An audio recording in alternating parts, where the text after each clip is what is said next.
you can get driven out to a certain point that's near a hydroelectric dam, but once you get to that point, there's only two ways that you can get to the town of Machu Picchu: train or hike. And since we had a lot of time during the day, we figured we may as well hike. This place was part of Machu Picchu. The style that we're going to see, the carved rock, is one of the toughest styles during the Inca's time.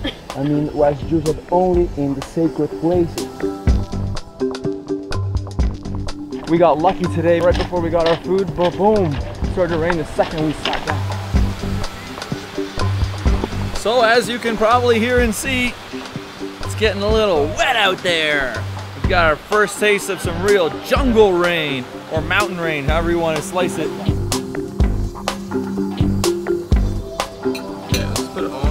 Punched on one side, I don't need it nice, just Bill would rather have just a clear slate. Just a clear slate, yeah. Let's get a nice highway here going to food.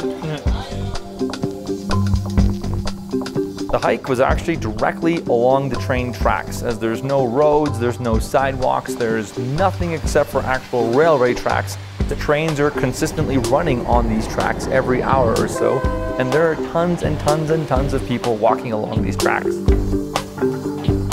As you're walking by these train tracks, get to the side, you hear Peru rail.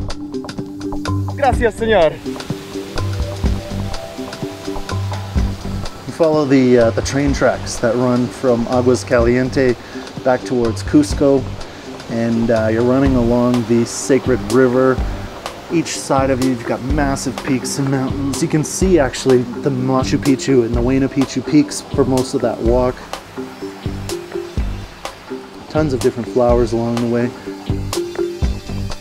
A few little vendors here and there with locals again selling water because they know us gringos like to pack it back. That's a pretty big one though. It is, yeah, it's a bit of a beast. Is it as big as... I woke up and I genuinely felt sorry for myself, and then I came down and saw his legs and was like, holy shit. I should just not feel bad. I just can't moan. And he keeps going. We're going and then, to Amazon. Yeah, then we're going to Amazon.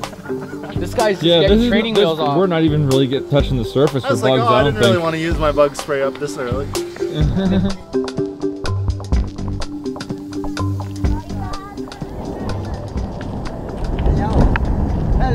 That sounds like a storm coming.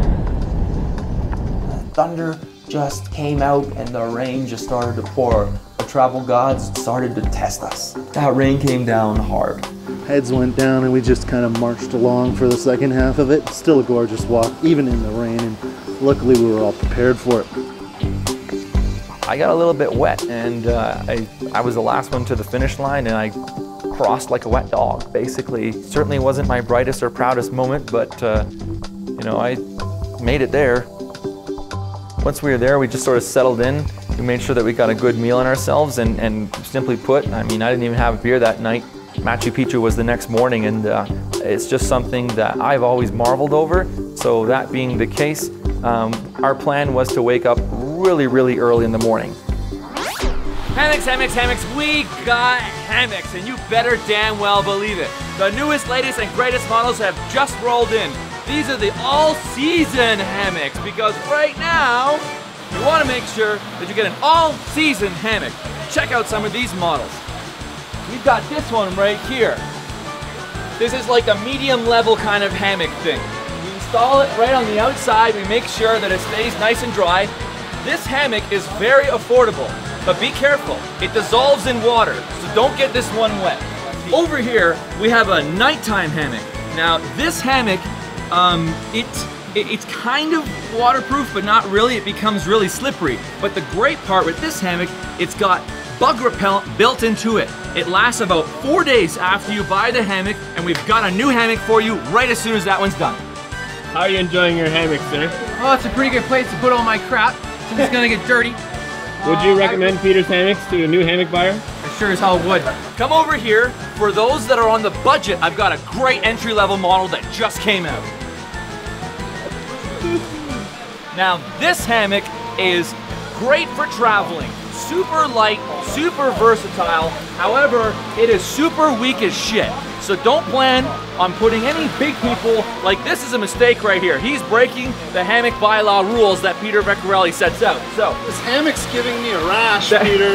now this hammock, as you can see, it doesn't have any bug repellent built into it. So this is not a hammock that you want to get if that's the kind of problems that you're running into.